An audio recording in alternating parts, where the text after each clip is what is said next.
on, guys? My name is Nick and welcome back to Olson Auto. If you're new to the channel and you haven't already, be sure to hit that subscribe button and the notification bell so that you don't miss out on any of my videos. I upload Monday through Friday, all at 3 p.m. Eastern. If that sounds appealing to you guys and you like car videos, dirt bike videos, be sure to subscribe and hit that notification bell. That out of the way, guys, in today's video, I'm going to close my door because I don't think it's closed.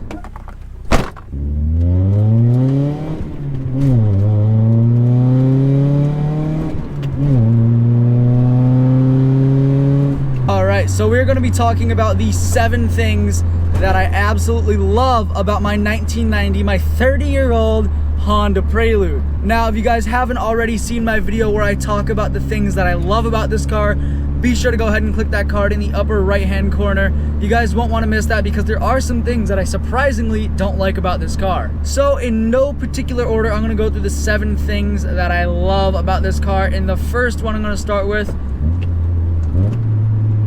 is the handling. Now, I can take this turn here pretty much at any speed that I want.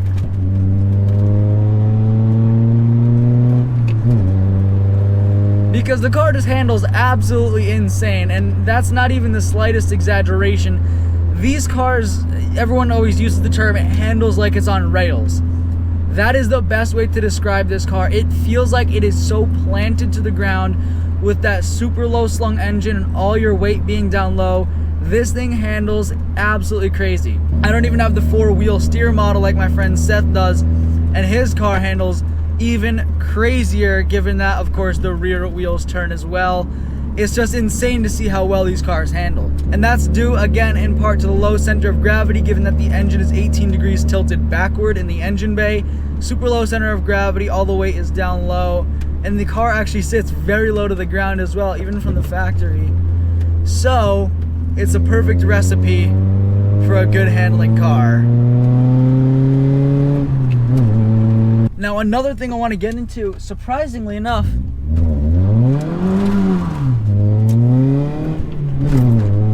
is the engine. So the engine on this car is surprisingly torquey.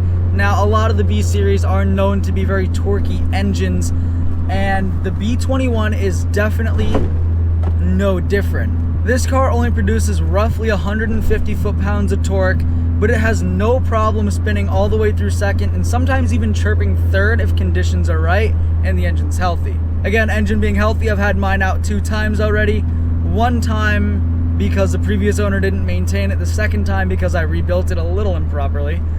But in any case, the motor is incredibly torquey and it's not my favorite to work on. It's certainly not easy to find parts for or upgrade. But from the factory, it's a very torquey motor. Oh my gosh, this road's terrible. It is an incredibly torquey motor. The power curve is pretty nuts how once you get into the high RPMs, that's where it all is. It's almost like a 2-stroke dirt bike, and I kind of like that. You know, you're not buying one of these cars for all that bottom end power. However, it is definitely a plus to have a little bit of that torque.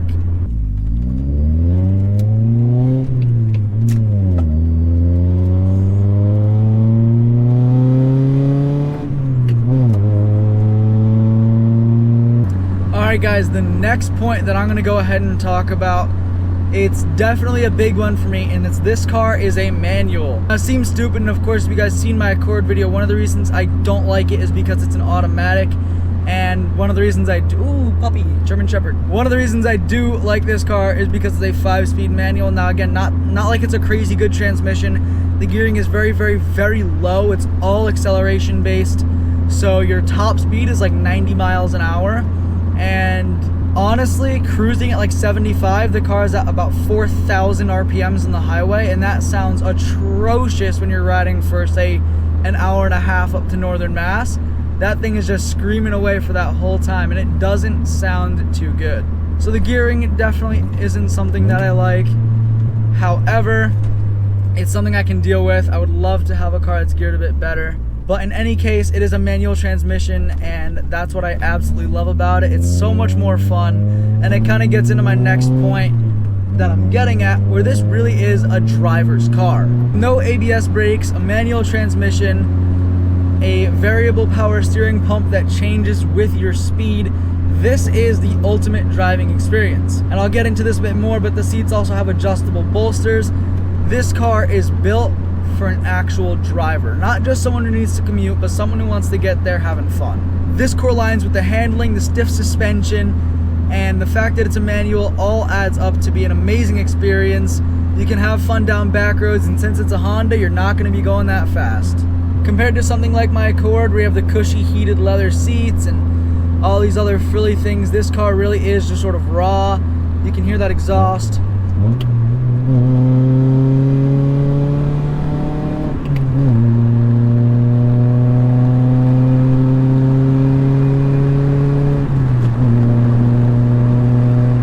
It's just an amazingly fun car to drive. The experience is unreal. Now, of course, I've never driven like super crazy cars or track built cars, so I know cars can get much more raw than this, and obviously this is an aftermarket exhaust. It's a 2.5 inch pace setter with a cat delete and a resonator in place.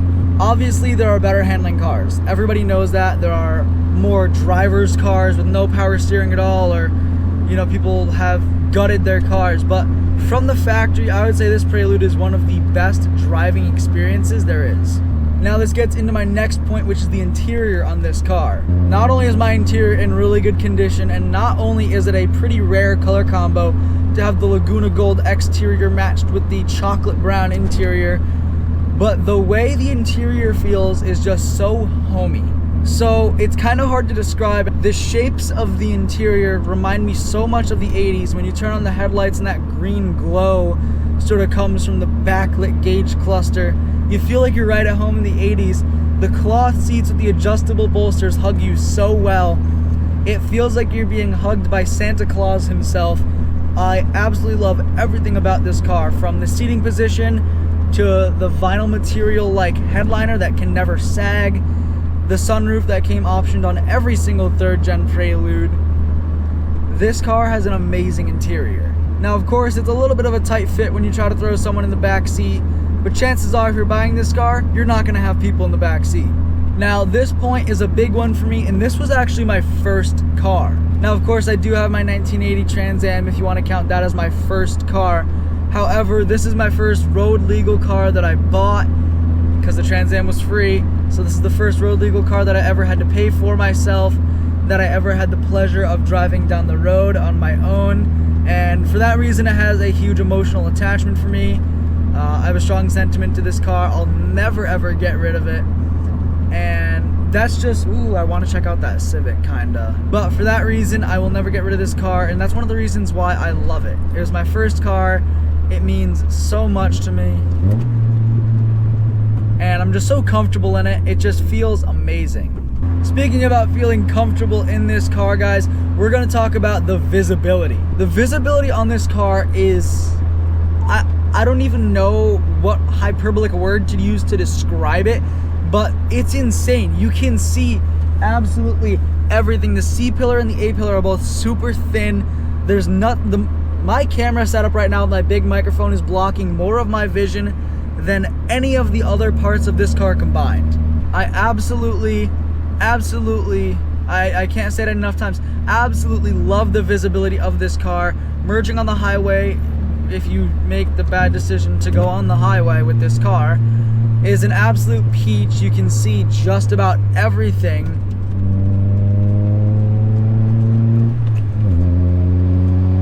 And like when you're backing up or when you're pulling forward, you can see all four corners of the vehicle. There's absolutely nothing stopping you from seeing. There's no pillars in the way, and I absolutely love that. Compared to my Honda Accord, where you can't see, when you're trying to see, you can't see anything. This vehicle is just so much better, and that's one of the huge reasons I love it. Now, of course, this one should speak for itself, but another reason I love my 1990 Honda Prelude would be the pop-up headlights. It seems stupid, I know, but when I took this car to Broke East and all everyone could look at were the pop-up headlights, the pop-up headlights, although it seems like a stupid little detail, are so fun to play around with. I have a whole little switch right here that I can just make them pop up with, And that is just the funniest and stupidest thing I think I've ever seen. Whenever you go to a car meet, there are always the Miatas with the pop-ups, but everyone loves it when it's anything but a Miata with pop-up headlights. In my opinion, the Honda Prelude is just a front-wheel drive, better handling Miata. Of course, harder to find parts for, but a little bit more power. Although it's the front wheels, that means you're gonna understeer a little bit, but I've never had that problem with this car whatsoever. It's just it's a fun little car that you can just blast on back roads, take it to the track and take it around corners pretty much as fast as the car will let you. The power does not outweigh the handling whatsoever. And one of the last points I want to make is the car is just cool.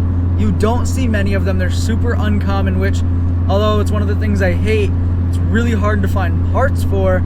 It is absolutely so cool when you see another one on the road. I don't know if I've ever seen another one in the wild. I've looked at a few more for sale because I debated buying a second one. That's how much I love this car. My buddy just picked up one. They're very hard to find clean examples of that aren't rotted or totally beat to death. And I was very lucky with mine. I don't think it's ever been in an accident. Had the hood fly up once, which is user error. It wasn't an accident. And it was very well taken care of. Now, I say that, and I just mean the interior, and as far as rot is concerned, the engine was abused very terribly, and I'm certainly not helping that at all. That's a cop. I don't know how fast I'm going. One of the things I hate about this car is the speedometer doesn't work, so I have not the slightest clue how fast I'm going. So, like I said, this car is very uncommon. It's very cool. It catches the eye. It's got a ton of lines that you don't see. Just the overall aesthetic of this vehicle is pretty unmatched. It looks very similar to a Nissan Silvia S14 Coupe, which again, you don't see many of.